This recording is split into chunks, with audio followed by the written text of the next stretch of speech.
Board Member Belknap, Chair Belknap of Standard and Assessment. Are you ready? Does anyone need to stretch? Okay. These are from October 13th. We approved the minutes, and then we went on to Utah Effective Leadership Standards, and Dave Smith presented information to the committee regarding the Utah Effective Leadership Standards. He presented 3 documents to our committee and the proposed revisions and the summary of these proposed revisions. The process of reviewing the leadership standards and to see if they needed to be revised had begun a year ago. These standards are not for use by principals, district leaders, school leaders, and teachers. They are not standards for students. They are not standards for students. The committee requested, and I think this is kind of important, that the committee requested that staff bring back data to the committee that includes what school districts are retaining teachers, what schools and districts have a large number of turnover of teachers, and are principals creating an environment to help retain teachers. And so they're going to work on that and bring that back to us. I think that would be really some valuable information for us. So the committee action presented by Member Gravitt, motion to approve the release of the Utah Education Leader Standards for a 90-day public review, and the vote was unanimous. The committee moves that the board approves releasing the Utah Educational Leadership Standards for a 90-day public review. The motion before the board is that the board approve releasing the Utah Educational Leadership Standards for a 90-day public review. Any discussion? Board Member Hanson, do you have one? Okay. Seeing none, let's vote. All in favor say aye. Aye. Those opposed? Voting was unanimous. Okay, a standards revision process. This was an interesting discussion because we have a process, and I always like to put it back on Brittany that we have 11-step process, but we like to call it a 12-step anyway.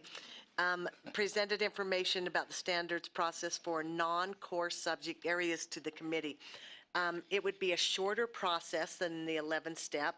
This process is for classes that not every student is taking and not every school is offering, like, for example, the CTE courses. It would be important to note that there are hundreds of these types of courses. It's a much higher number than the regular course offerings. So we would shorten the process down, but we would now be involved in the process, which we hadn't been involved in before, actually.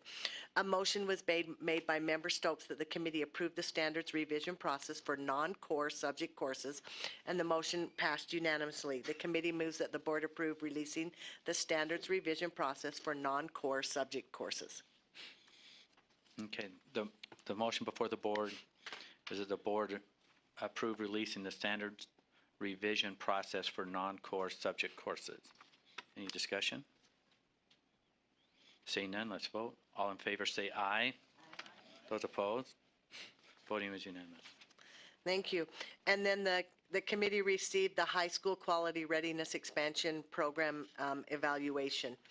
And then early childhood care I guess I should put my glasses on. Core standards revisions. Melissa Bao and Jennifer Thronson presented information regarding the early childhood standards revision to the committee. The process actually has been started in this spring, and it was last updated in 2012. So this is for early childhood core standards. The review committee has made several recommendations to bring the early childhood core standards current and bring them into compliance with the board's approved format and process. A motion was made by Member Warner to approve the recommendation of the review committee and to move to the next step in the review process. The motion was unanimous. The committee moves that the board approve the recommendations of the review committee and move to the next step in the review process. Okay, the motion before the board is that the board approve the recommendations of the review committee and move to the next step in the review process. Any discussion? Seeing none, let's vote. All in favor say aye. Aye. Those opposed? Voting was unanimous. Digital teaching and learning qualified grants. We've asked Sarah to come back every month and present what's going on with the digital teaching and learning reports. The digital teaching and learning team received 10 LEA full digital teaching and learning plans and 1 planning grant application for review, and a total of 5 full grants were given along with 1 planning grant. There's no action on this, but I would like to make a comment that we're probably going to ask Sarah to give her digital teaching and learning report maybe every quarter instead of every month in the future. That's just an FYI. Okay. K-5 and 9-12 Science Standards Revision. Ricky Scott presented information regarding opening the K-5, 9-12 Science Standards. The high school standards have not been revised since 2002, and there have been a lot of scientific changes and additions in the last 15 years. When the revision of the 6-12 standards earlier in 2017, it makes sense to revise the remaining grades to bring them into the same timeline and process as the 6 through 8 standards. I'm going to take chair license here before I go to committee action. There was something interesting brought up, and I think it's something we should think about and consider. Is it the standards that need to be changed, or is it the process, how they're taught? And it sometimes is they're kind of thrown together. So I think we should think about, is it how we're teaching science, or do the standards need to be changed? So now I'll go back. A motion was made by Member Stokes to open K-5 through 9-12 science standards to begin the USBE approved standards revision process. Committee chair member and members Warner, Stokes, and Gravitt voted affirmative. Member L. Cummins, I could say Lisa, couldn't I, voted against. The motion was approved. The committee moves that the board approve the K-5 and 9-12 science standards to be open to begin the USBE approved standards revision process. Okay, the motion before the board is that the board approve the K-5 and 9-12 science standards be open to begin the USBE approved standards revision process. Discussion to the motion. Vice Chair Ellis. I appreciate Member Belknap bringing up the discussion point of, is it the standards or the process? And as I sat on the Science Review Committee for the middle school standards, and what the result of what I'm hearing from the comments from those that are excited about the changes, it's the process. It's the reinvigorating desire or love of teaching that that some of the practices that they're putting into the classroom that they could do with or without change to standards.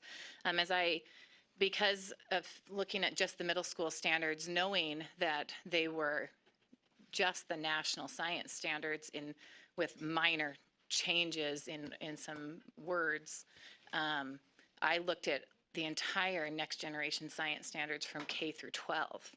And there's nothing life-altering or changing. There was nothing of computer science brought into the next generation science standards. So the argument that we need to move into the 21st century, when I look at what is in the next generation science standards, with which I have little faith that that's not the intent of the process, is that we're just planning on adopting in full the national science standards. And it's a political thing. I mean, really, these national science standards, they have little to do with science and a lot to do with what is politically expedient, as far as there's a heavy emphasis on global warming. There's a heavy emphasis on evolution as a fact and not as a theory. And there's actually in the standards a portion based on, and I'm not a scientist, so I've forgotten the name because it's been a few years since I've been on this committee, but there's a theory that has been disproved by the scientific community, and in our committee with scientists, science educators in the state, they recognized that this theory had been disproved in the 1800s, and yet it is still reflected in the standards that were approved by this board. And that is a problem to our children across the state that are being taught based on theories that have been disproved. And anyway, so I can't vote to update these. And I recognize those that came to testify and they were excited about some of the practices being put in place. Great, do those. All that stuff that you're talking about with the hands-on learning, do it. That's exciting. You don't need us to revise science standards to be able to put that in place. Board Member Lisa Cummins.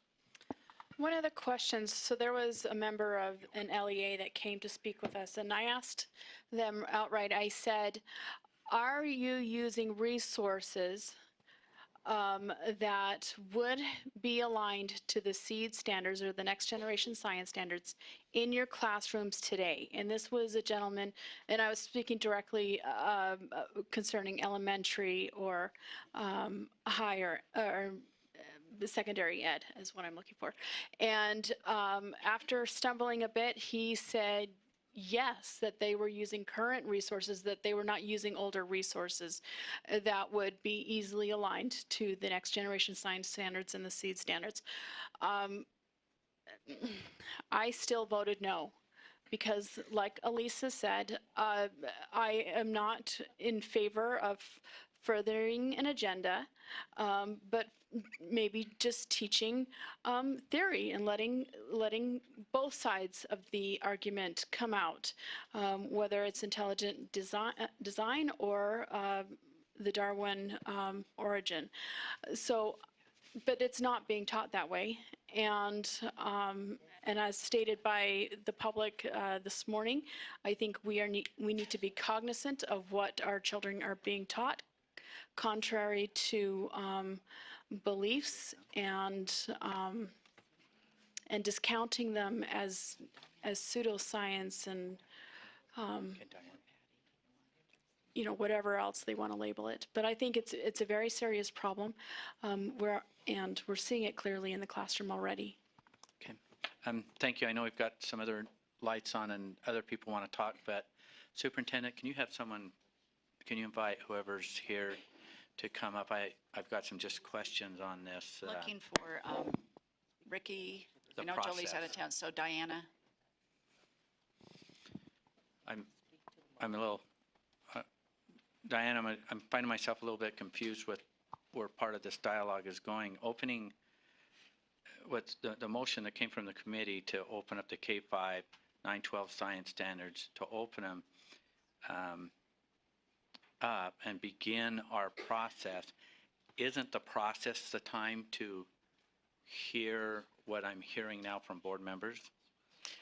Well, for a reminder for the process, we start with the Standards Review Committee. They look at our current standards and recommend changes, and then there's the period of writing. So at this time, no writing has happened, so we don't know what the new standards might contain. So all of this kind of input is valuable for when we are actually doing the writing. You are correct.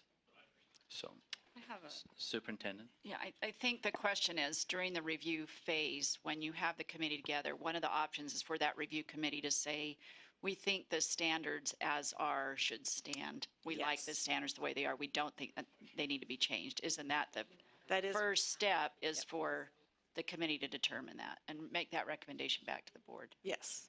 And then if they say that we don't want them changed and we want to change them, but this is all done, it comes back to us. It does. It comes back to you. So whatever the Standards Review Committee decides, that comes back to you in a report, just like the report that you just accepted from the early childhood. In that case, it wasn't as controversial, and so you didn't really have anything to discuss, but it would come back to you, and then you can take that report and say, do what the Standards Review Committee said, don't do it, do these parts, don't do these parts. It's always under your direction. Thank you for that clarity. I might have you still stay here till we're done with this. I want to go to Board Member Reby. Both of us Who? wanted to. Both of you. So Board Member Reby.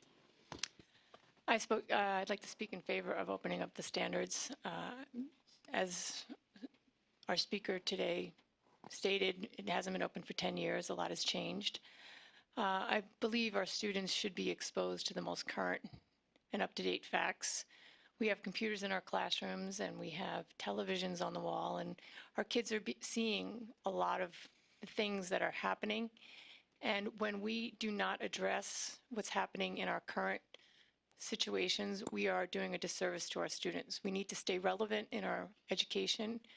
Our kids are learning things almost faster than we are. And so I know my son comes up to me and tells me stuff about computers and bicycles and everything. And I'm like, wow, where'd you learn that? Oh, I saw it on TV. So I appreciate when I am current. I try to stay relevant. I try to stay up to the date. And I would like our education to reflect that. So thank you. Okay, Board Member Bolter. I am not in favor of opening the standards, and this is why. I know that you stated that you don't know what the standards will be, but that's what we were told when we opened them up for the 6 to 8. And I was part of the parent group that brought it to this board's attention, well, not us, but that it was the next generation science standards. As a matter of fact, I was in a meeting in Washington County with Ricky Scott and a lot of parents that we kept telling him, this is the next generation science standards, copied and pasted. And he kept telling us, you are wrong. And it turned out we were correct. And so I don't believe that it won't be the next generation science standards for the K through 5th and 9 through 12. And I would just personally like for this board and staff to be honest. If it is going to be those standards, rather than telling parents, no, you're wrong, after we've shown you that it was copy and pasted, just admitting to the parents and saying, okay, we are going to adopt the next generation science standards for the rest of the standards so that we as parents at least know that, okay, we were right. But parents are watching and they don't like this. We made that clear back when the 6 through 8 standards were opened, and we're continuing to make it clear. And I would hope that we'd start listening to the parents, because it was the parents that brought it to this board's attention. Okay, I want to make sure everyone could speak to this before we get back to others that spoke. Board Member Hanson? I think we need to stay current. I think our kids need to know the things that are most current. And just so that you know, those of you who haven't been on the board when we've adopted standards before, they come back to us. You can change anything. It's not an all or nothing thing. They come back to us. We can change specific pieces of the standards. We can throw a standard out.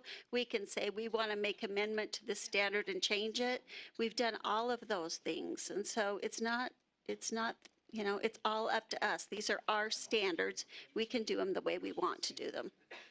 Okay, Board Member Lisa Cummins? Two things, just because relevant and current are great, but truth also needs to prevail as well. And in a lot of cases, truth is not prevailing. Science and history being two subjects that I'm concerned about. But a question to you, Dinah. When is it open to have parents be on a committee? Has that already been opened? And is that procedure going to be open? Isn't there a committee Okay. that is where parents are asked, or shareholders, I should say, shareholders come and their names are submitted to be on the committee and go on that procedure? Okay. Board Member Reby, you're going to be next, but Diane, can you please respond of how outside the committee, what is the involvement of other stakeholders? Sure. So if you were to approve today for the science standards to be revised, our first step would be to contact the President of the Senate and the Speaker of the House of Representatives and ask each of them for 5 names of parents who would serve on a standards review committee, along with 7 members who would be appointed by Chair Huntsman, who would not necessarily be parents but would be considered experts in the science field. That committee would meet at least twice during the course of the next 3 months, so from 3 months from today. So at least during that time, that report would come back to you. Then you would accept that report, give direction to Ricky at that time. There would be a period of time that then he would work on writing with check-in to the committee, to the Standards and Assessment Committee. then there would be a draft. And at that point, there would be, it would come back to you to be released for 90 days of public comment. And that's when the wider population of parents, teachers, others can weigh in on that 90 days. And then it comes back to you again, and then either you accept it or you ask for more time or more revisions, and we can iterate that as many times as are needed. Thank you for that clarity. Board Member Reby? I'd like some clarification. So in light of the conversations that I'm hearing on both sides of me, this is a process that goes in front of many people. And although some people don't agree with what has been the outcome, there has been a process in place, and we're going to be using a similar process where many people are involved in this process. At what point do we get to see, like, I'd like to see the guideline, and we're going to be made aware of how it progresses so that we can see that there is full transparency. Because to me, I think this process is transparent, and I think that overwhelmingly people decided to adopt the cores that have been adopted already.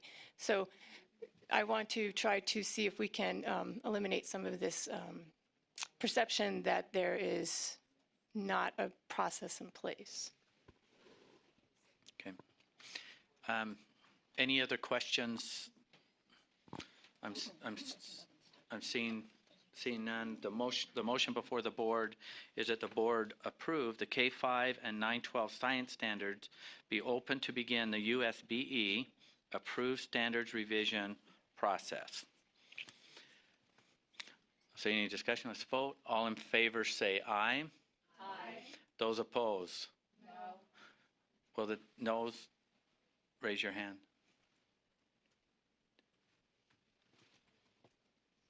None on this side.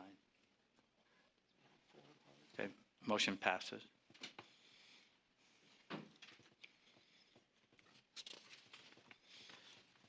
Board Chair Belknap, moving right along.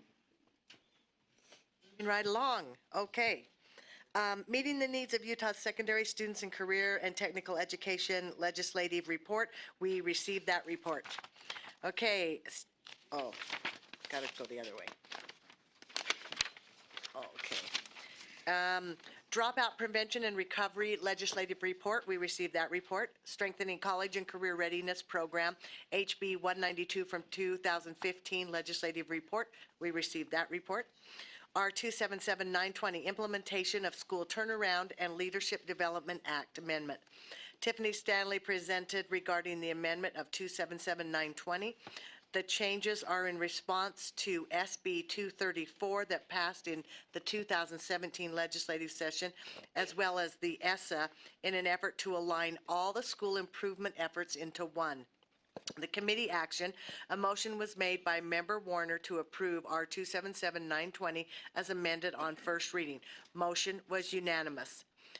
Motion for the board, the committee moves that the board approves R277920 as amended on second and final reading. The motion before. Revision, no. Okay, one more sec. What was that? Okay, nothing. It's just exactly what was on here. Okay. All right. The motion before the board is that the board approve R277-920 as amended on second and final reading. Any discussion to the motion? Seeing none, let's vote. All in favor say aye. Aye. Those opposed? Voting is unanimous.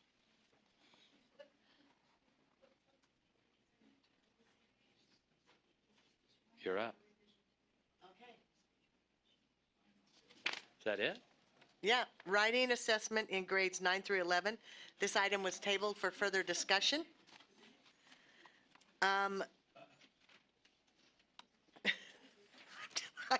Hold it. Okay, we'll allow Okay. you to catch your air. Thank you. 2017-2018 Testing Ethics Policy Manual.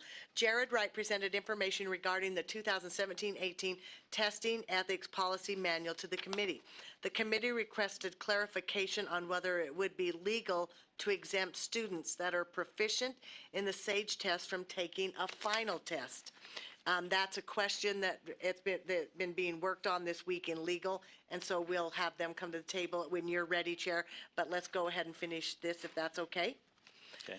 The committee will continue to work on the manual for further clarification and instruction. When the manual has been approved, USBE staff have been instructed to send out the updated testing ethics policy manual to all LEAs. The committee a motion was made by Member Warner to approve the updated 2017-18 testing ethics policy manual. Motion was unanimous. So the committee moves that the board approve the updated 2017-18 testing ethics policy manual. Okay. So the motion before the board is to approve the updated 2017-18 testing ethics policy manual. No, let me get that again. That the Yep. board approve the updated 2017-2018 testing ethics policy manual. Sorry. Okay, any discussion to the motion? Yes. Thank you. I just wanted to make a comment that on this, that it is much more clear and it'll be much easier for teachers to know what they should and shouldn't do. And so it's not verbiage that's coming down. It's very clear. I so appreciate Jared's work on this. Okay, thank you. Not seeing any other discussion, let's vote. All in favor say aye. Aye. Those opposed? Voting was unanimous. Okay, R 277404, requirements for assessments of students' achievement. Jared Wright and Tiffany Stanley presented R 277404 to the committee. When this rule was reviewed with the superintendents of the USSA, the following changes were recommended. On lines 189 through 194, I don't know if you're following along, that we just remove those lines. And then line 309, remove the word meaningful, because it's not really quantifiable. The committee discussed whether the SAGE writing assessment would be administered in grades 9 through 10 in 2017-18 school year, as well as future years. The committee discussed whether educators expected for the writing assessment to be administered in the 17-18 school year and determined not to require administration of the writing assessment during the 17-18 school year. So a motion was made by Member Warner to approve R 277404 as amended on first reading. The motion was unanimous. The committee moves that the board approve R 277404 as amended on second and final reading. Okay, the motion before the board is that the board approve R277-404 as amended on second and final reading. Any discussion to the motion? Board Member Lear? No, it's Jane. Oh, Board Member Gravitt? I move to amend revision 1 and to insert after line 228 of R277404. Okay. After which line number? So insert after line 228, and that's on 404. Ready? Ready now? Okay. An LEA may allow a student to fulfill a course requirement that requires a student to demonstrate competency of course content if 1, the student demonstrates proficiency on a statewide assessment, and 2, the student's parent consents. Do you need me to repeat that? Okay, I have it right Okay. here too to repeat it. Do I have a second? Second. Lots of seconds. Okay, the motion is the amendment to the motion is to insert after line 228 of R277-404 revision 1 to insert C, an LEA may allow a student to fulfill a course requirement that requires a student to demonstrate competency of course content if, and then there's the 1, the student demonstrate proficiency on a statewide assessment and number 2, the student's parent consents. Any discussion to the motion, Board Member Lear?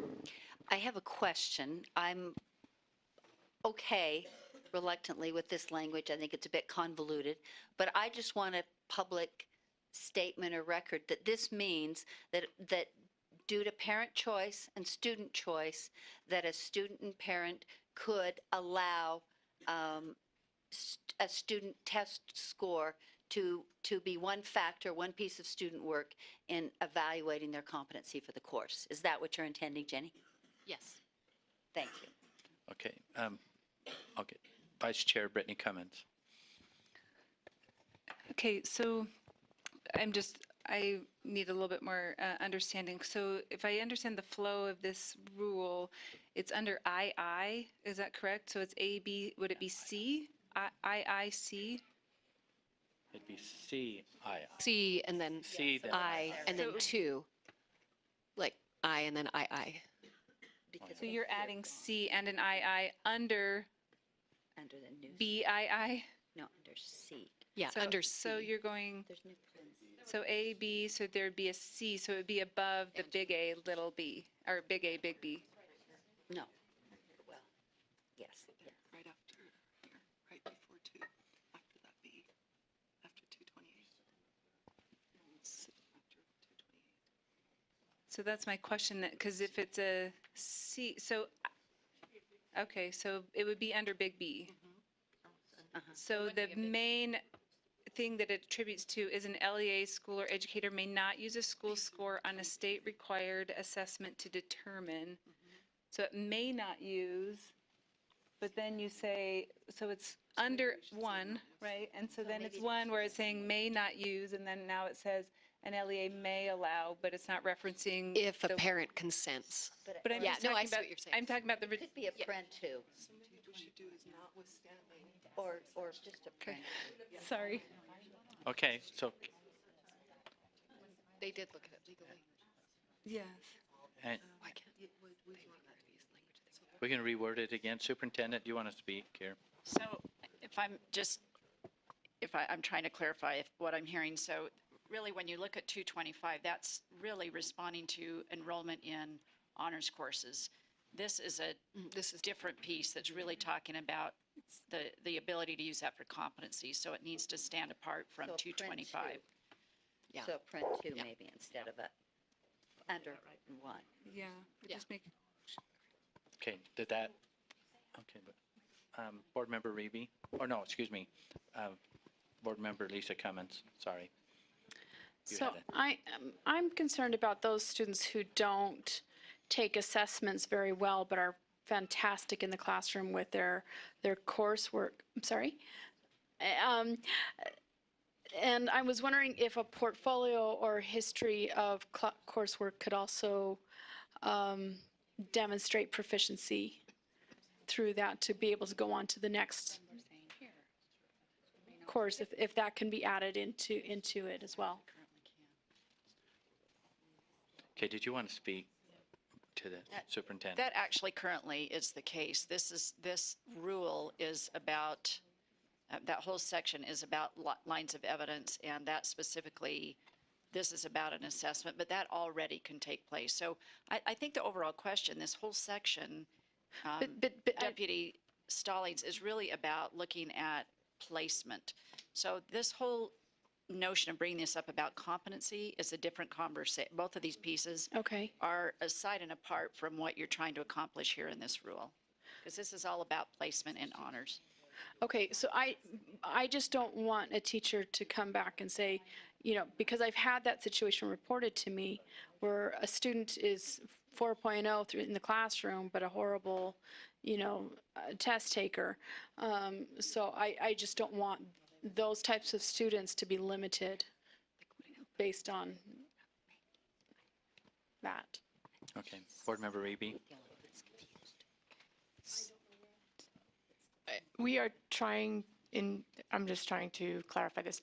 So to alleviate a little bit of test apathy, we are telling teachers and students and parents that if they'd like their students to take one test instead of 2 tests, they can all agree to take 1 test. So if you're opting out, you can just take 1 test, but if you are taking this end of year assessment, you can take that 1 test instead of having people redundantly take 2 tests. Thank you. Okay, Board Member Laird, or Board Gravitt, did you have more? I to just say? wanted to add for maybe some clarification.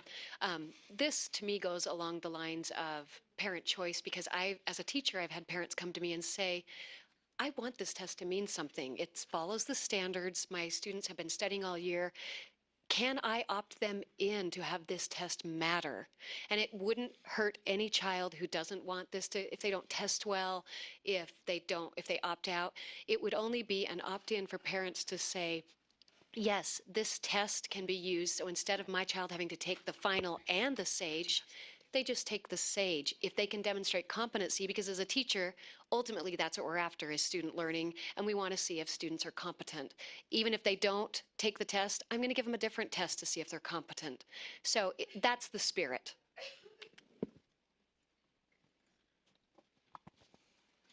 Okay, let me go back to the motion. Sorry, I had it. And, Board, Vice Chair Ellis. Okay, so I have a concern. I see where you're going and I like it. My concern is there a way to protect students? So my son, a couple years ago, the science teacher sent home an email that said, if you opt out, you will receive a harder test as your final. So I don't want this to have an unintended consequence that would give a teacher more bullying power, and most of them don't do this, but. Okay, Board Member Gravitt. Actually, Board Member Belknap and I have talked about this, and I don't know if it would just need clarification, maybe in a testing manual, ethics manual. But so, for example, let me tell you something that I have done in the past. So you have a student who opts out because he doesn't want to take a state assessment or something like that. So I have given the student another test just for me, so I can see if they're competent. If they are proficient on that test, they do not have to take the final, just like if somebody is proficient on a SAGE test, because I already know their ability. And so instead of being redundant, but I think you're right that you would have to make sure that's clarified so there is not that bullying power to say, I'm going to get you, with a harder test. But I think that could be clarified. Okay, follow up, Vice Chair Ellis. A follow-up, it's just that I want to make sure before we vote that I understand, because I had another amendment, and I don't want to vote and then say, oh, we're done, we already voted, so, because it was it's not in relationship to this. It's part of this amendment? No, it wouldn't be. So if we vote on this, we're not voting for it fully approved, I Well, can we still wouldn't, make because another. this will amend, and then we go back to And then I the can make motion another as one. amended, then you get to add another amendment.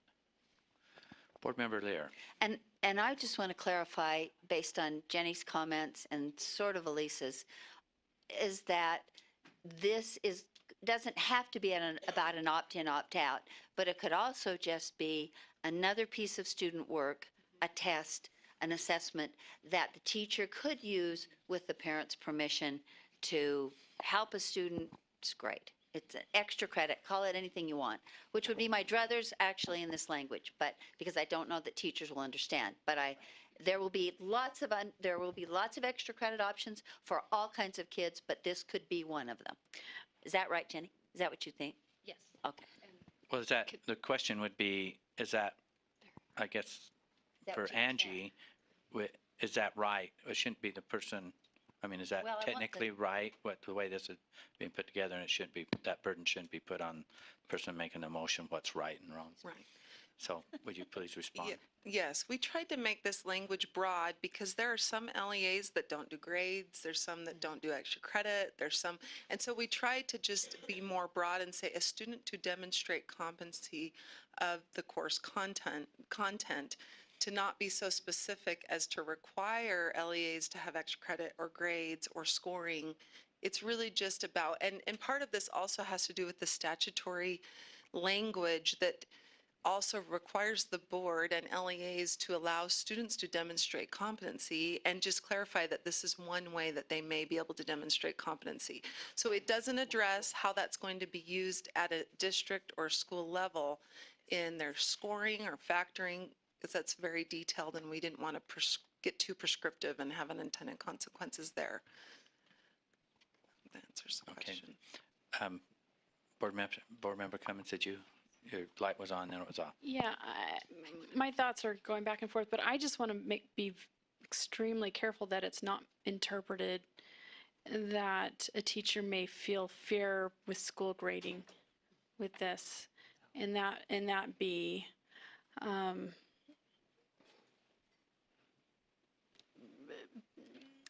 relayed, so that there's no misunderstanding, so there's no fear-based of chasing parents down the hall, don't opt your kid out, or bullying a kid into taking the test because, the school grading. So I just want to be very careful with that. Oh, okay. Your light's on. I just wondered if Terry Shoemaker could come up and speak to this amendment. Would that be okay, Chair? I'd be glad to invite Okay, thank you. Terry Shoemaker up.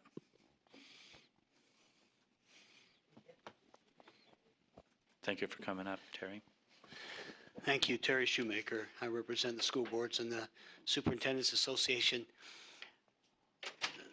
There's a lot of conflicts, and I think that's why you're having this discussion, that potentially you can't use it for a grade, you can't do this, you can't do that. But what I like about this is that this does allow it to be used to demonstrate competency. That is a unique feature. Now, you don't necessarily have to use it to demonstrate, to attach a grade to it.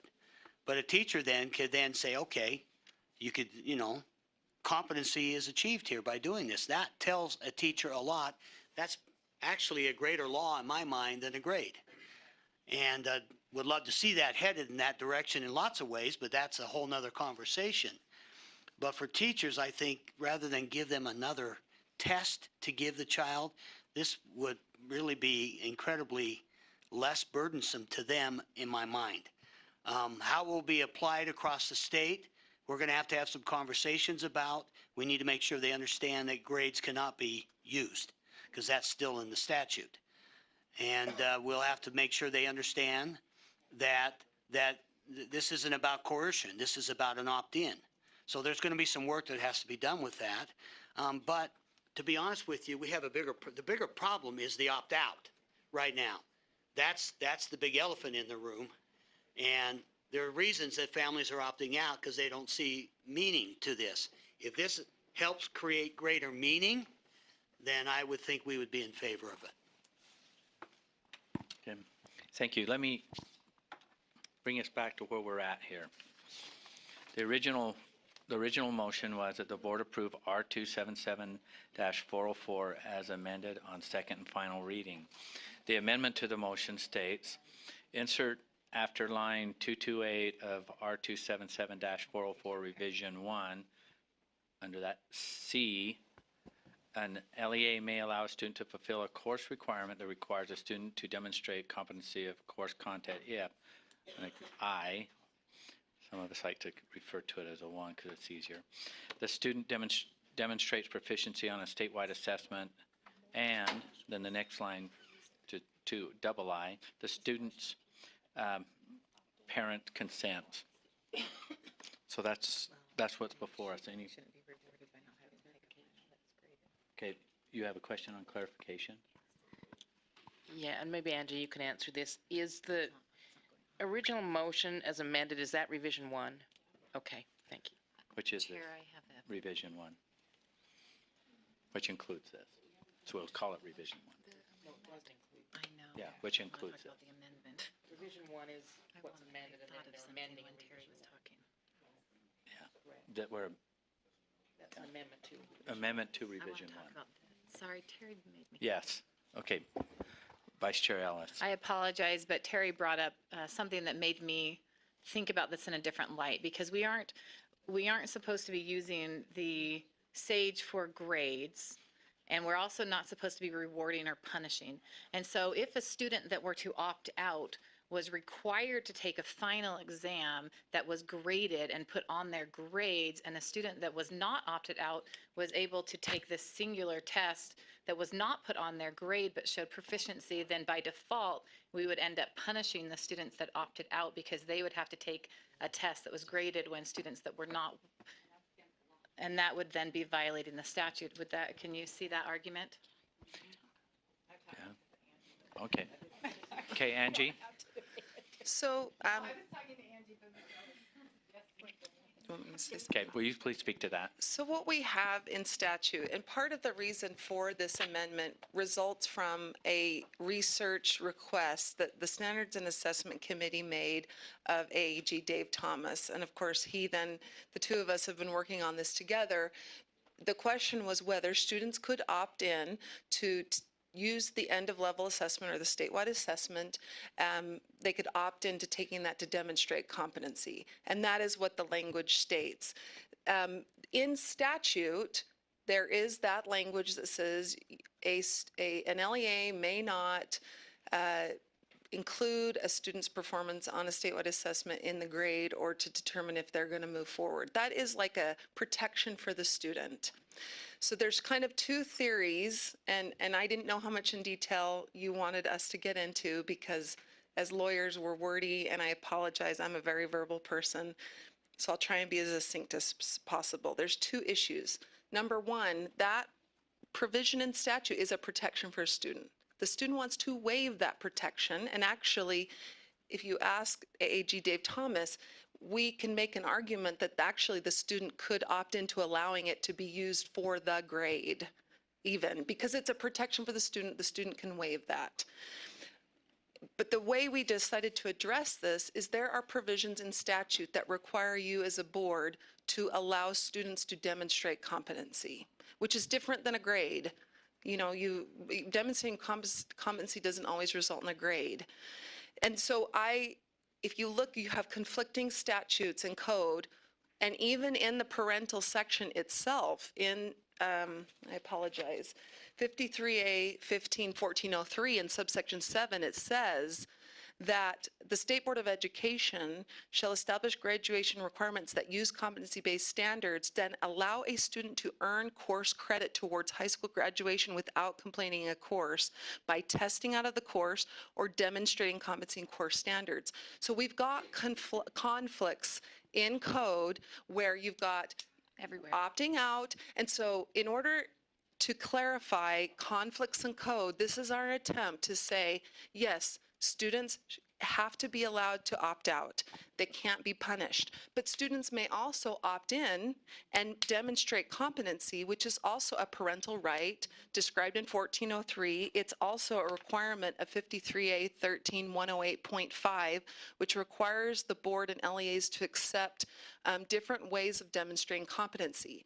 And so this is a clarification that a student and a parent, well, really the parent, can opt their student in and consent to the statewide assessment being used to demonstrate competency. And we have chosen not to talk about grades in this language, but to really talk about demonstrating competency.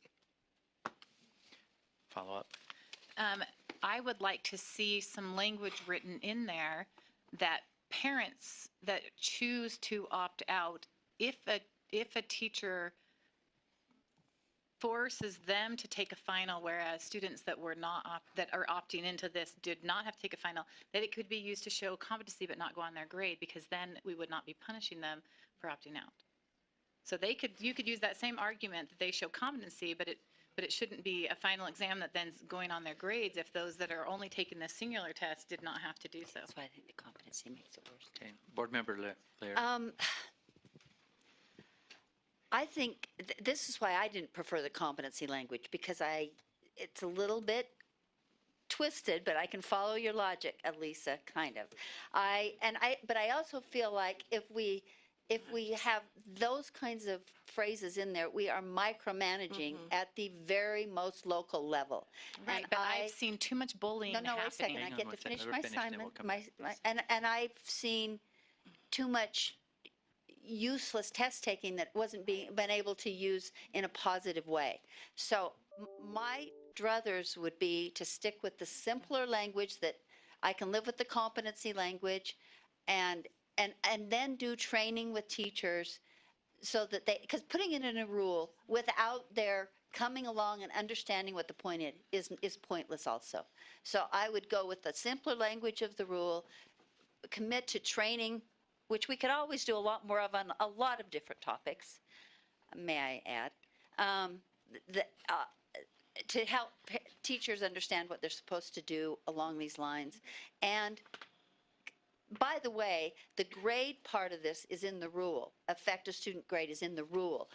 The only language in the code is about reward. And this is not a reward by any stretch of the imagination. It's a piece of student work.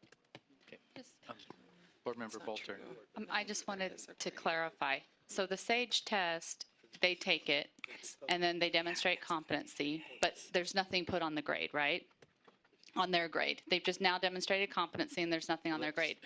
I think So, I hate to have board members answer all these questions. I'd rather have staff, and the superintendent staff, instead of putting our board members on. okay, but I'm not finished. Okay, do you have a question about Yes, SAGE? I need a clarification. I need to finish my thought. Okay, so if they choose to opt in, okay, and whoever wants to answer this. But if a parent opts their child out and then they're given a test by their teacher to show competency, are we saying that that test will now be on their grade? Because that is what Elisa is pointing out, and that is the issue now we are punishing. Because the SAGE test, that's not on their grade, and they just demonstrated competency. So if we're going to give them a test and they say, okay, yep, you're competent, then that test should not be on their grade. But they just show competent, just like they did with the SAGE. Angie. Fortunately, as smart as I think I might be, I cannot answer all of these detailed questions because they really will matter classroom by classroom, school by school. And I totally understand your concern. Well, it's... because this is the one thing I just want to mention is you could have a student who actually wants their final graded because maybe they have a D and they want to have the last but test. that's a final. Superintendent, But Terry, will you come up just quickly, because it's an operational, but Patty might be able to handle that. So Patty, you go, and so we can get an answer to this question. Deputy Superintendent Patty Norman. So part of the clarification is with competency-based, and we right now have 13 competency-based pilots that are occurring. And with that, there's kind of been a move away from grading as a collection of points, but instead, what is the student, what are they able, no one are able to do.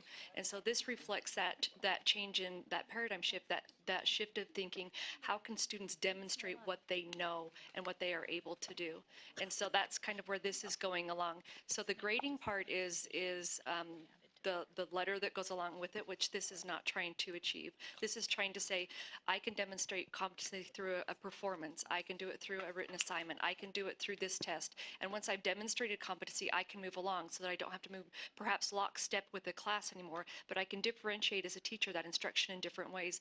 And so this opens the door to being able to show competencies in a curriculum through a set of standards the Utah State Board of Education has agreed upon. Patty, let me just, the question, or maybe I'm not hearing the question right, is the question is, can the teacher on this particular test use this on grades? That is the question. Can they? May they? Must they? So And that, isn't that Angie, the that question? goes to the other part of, yeah.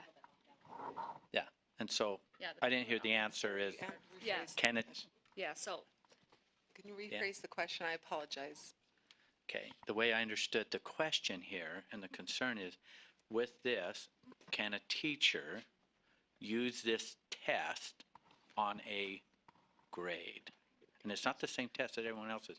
So I'm just saying, can they, yes or no? I think they're trying to find that answer, and I know there's people that want to answer it, but before I get into it. So this, again, gets into Dave Thomas and I talking about very legal issues. Because of the conflict in code, we both agree that we think that a student could waive that provision that says an LEA may not use that as part of the student's grade, because that is supposed to be a protection to the student. If the student says, I don't want to be protected by that because I actually think it's going to help me and help my grade, and so they can legally waive that requirement. The student and the parent could elect to allow that to be counted as part of their grade. Instead of going that far in the rule, however, we wanted to be more explicit about stating that the test could be used to demonstrate competency. And I think that the issue with grading, and of course this is me talking as a non-teacher, it's very subjective at the local level. What one Deputy Superintendent Norman might give a student a B and I'd give them a D. And so once we start trying to get into the nuances of scoring and grading and board rule, I just personally don't feel like I have the expertise to draft things in board rule to really describe those nuances. The one thing we wanted to be clear about is that the assessment could be used to demonstrate competency, and that is what we're making a statement on. Just one second. Terry, will you please, do you have a comment on Yeah, this question? And again, a lot of it applies to will you state your name? and title? Terry Shoemaker with the School Board Association, Superintendent's Association. It's a great question. So I'm just going to answer as if a teacher had asked me, could this be used for a grade? I would say no, based on the statute. Okay? Okay? Well, based on the rule, to school districts, your rule is law to us. Okay, you understand that, I hope. Okay? That's the way we behave. All right, it's not in statute. It's based on the rule, based in the law that this group has provided. I would answer no. But could it be used to demonstrate competency? I would say yes. And I would inform the parents. If I were to tell the teacher, I would say, yes, you may tell as a teacher to parents that, yes, I cannot use this for the grade part, but your child has demonstrated this level of competency. And I'd leave it at that. Okay, thank you. Board Member Bolter, is that, so what was, I just want to make sure a question because This is the follow-up, I wrote their though. question down about can a teacher use No, this as a grade? I'm talking about a parent who has opted their child out of the SAGE test, so they don't have that SAGE test to display competency. Now the teacher gives them a test to show competency. Is that test that is given to the child who opted out going to be used as a grade? Don't know. Don't know the answer. Not addressed. But that's what we're concerned about, and that's what I'm worried that will Okay, happen hang on, let's see what the answer, okay. I thought that was a question I had, but I didn't have all the opt-out. Okay, Board Member Reeby, will you phrase it differently maybe and see if Bolter? So when we look at these opt-out situations, we look at it as the rights of the person who's opting out. I'm looking at it as a parent who has already opted in. When you start this class, you have an understanding that everyone is taking the end of the year assessment and a final. The parent is opting out and the student is opting out and waiving their right to have the final grade from the final on their report card. They have decided that they don't want that extra grade. They are being punished if we decide, now we are actually reversing the whole situation. We're punishing the people who are opting into tests. We can't punish them either. So when you start your class, you decided that you were going to have a SAGE test and an end-of-year assessment. Those are in your syllabus. You can opt out of SAGE, and you can waive your right to use the end-of-year final for your grade.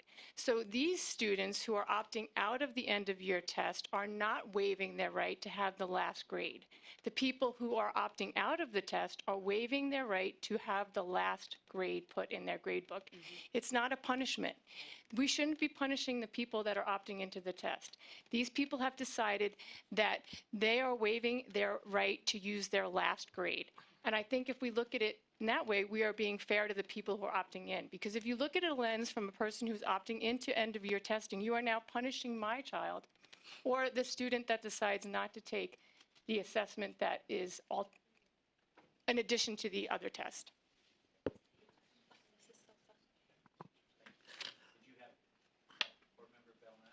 Call the question, please.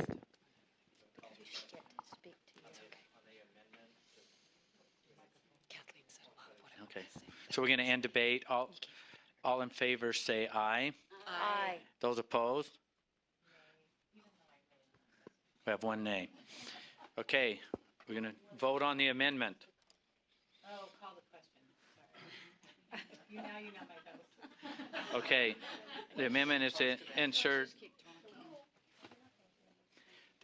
the amendment is to insert after line 228 of R277-404 revision 1, C, an LEA may allow a student to fulfill a course requirement that requires a student to demonstrate competency of course content if the student demonstrates proficiency on a statewide assessment and the student's parent consent. Okay, we're going to vote on that. All in favor of the amendment to the motion, say aye. Aye. Those opposed? Will the ayes raise their hand?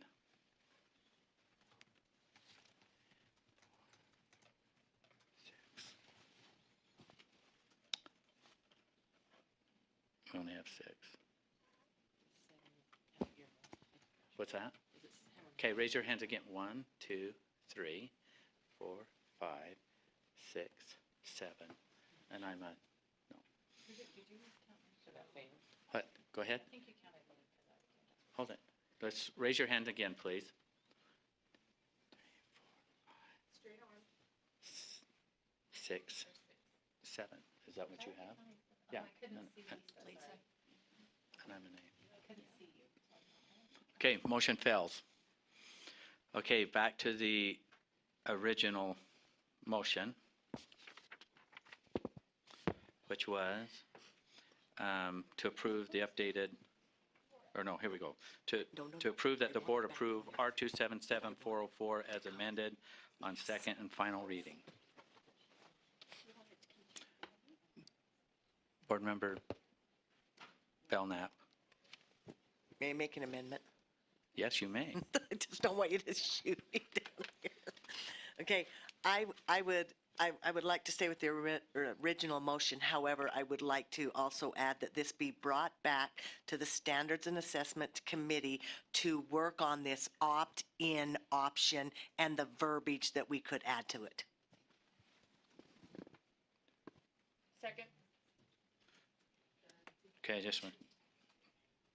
I'm writing this down so I can get it. Okay, we have a motion and a second. Any discussions to the amendment? Seeing none, let's, Board Member, or Vice Chair Brittany Cummins. So so that's not an amendment to the rule. I have Okay, so, right, and so I guess the vote that we'd be having to take would be on the rule, would be to the, okay, sorry. I just wanted to Well, clarify so that we know. No, we can? Yeah, that's still doable, but it adds to the motion. So you're amending the motion to pass it as is, as amended, with it coming back to committee? Is that? Yeah, but specifically to address opt-in, opt-out.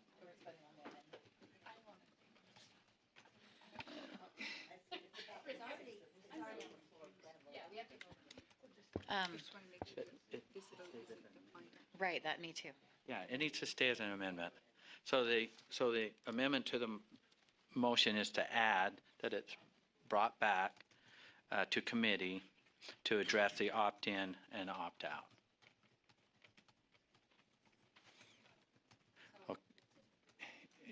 Okay, Light, Board Vice Chair. So we're not taking a final vote. We're just voting on getting it back to committee. I don't think my amendment would be friendly to this. Clarification, yes. Okay, I thought that was second and final and then bring back. The original was second and final. The original is second and final reading.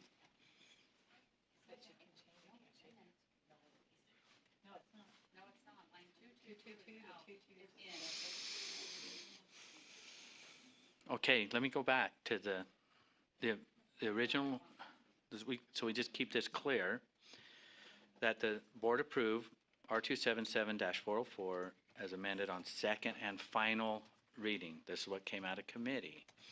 There's an amendment to that motion to add that it, to be at the end of that motion is, so it's in addition to that, to have it brought back to committee to address opt-in and opt-out. That was the motion and the second, and there was a second on that motion. Any further discussion on the amendment to the motion? Seeing none, oh, I see a light. Well, I Board just Member want to make Bolter. sure what I'm voting on because, yes, because line 222 is still in, and you're saying that you guys had taken it out. but it's still in the rule.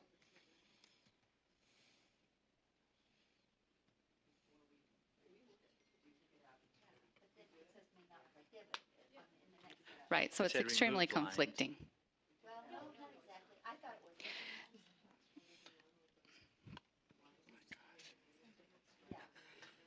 I know. Okay, let me just go back to the chair.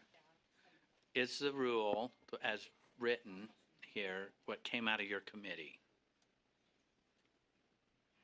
It is not.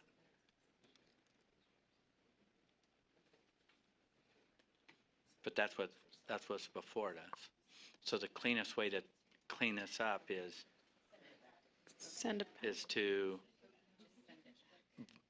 to vote on, we have an amendment. We need to kill the amendment.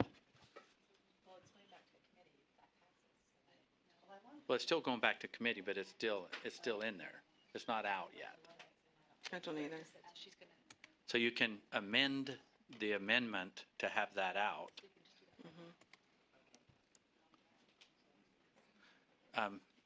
Yes. I apologize if we didn't get the right version on board docs, and I apologize because I don't sit in that committee, so I don't know. But what we can do is just pass revision 1 and strike lines 222 through 228, which I have up there right now, and make the numbering corrections on 217 through 221. If you'd like that to be the motion to pass on second and final reading, I can make that happen.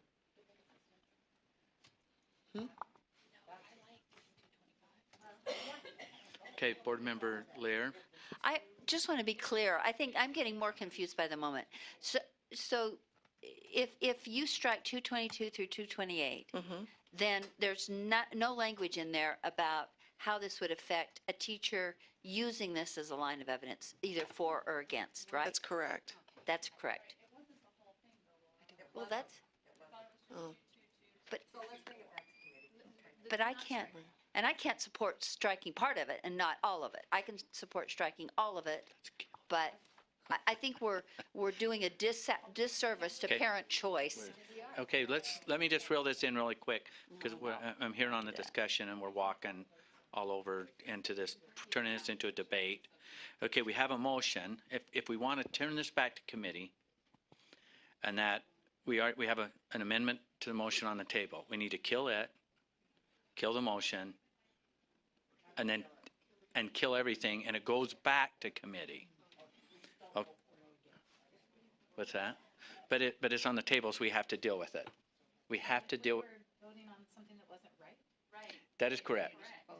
Well, the original motion out of committee has an error in it. And so so we have to keep everything here. Okay, I'm not saying any discussion. We're voting on the amendment. All in favor say aye. Those opposed? No. Okay, motion failed. Back to the original motion. Committee, the motion before the board is to approve R277-404 as amended on second and final reading. Any discussion? Okay, Does that include Jenny's amendment? No. No, that right? hers didn't pass, so this is the original Just motion clarifying. that's coming out of committee. Okay, Board Member Belknap? I'm kind of looking at Lorraine. Can we amend this motion? No, I think we just kill it, right, Lorraine? Yes. Okay, what's on the, I'm not okay. Could we get the right and bring it back in the afternoon? Did you not talk? Chair, we can postpone if somebody, can we well, it's on the postpone to this table. afternoon since you already called on me? But somebody can make a motion to postpone. Motion to postpone. Okay, and second. Any further discussion? Seeing none, all in favor say aye. Aye. Those opposed? Voting was unanimous. Removing this. Anything else? Yes. We kept this, though. Laura, I think that was it. Oh, yeah, but I have to say one thing. Sorry. I wanted to thank Ben Wood for plugging in the electricity for me. Okay, we're glad you've got that in there. Okay, where we're at right now is way behind. I figured that. But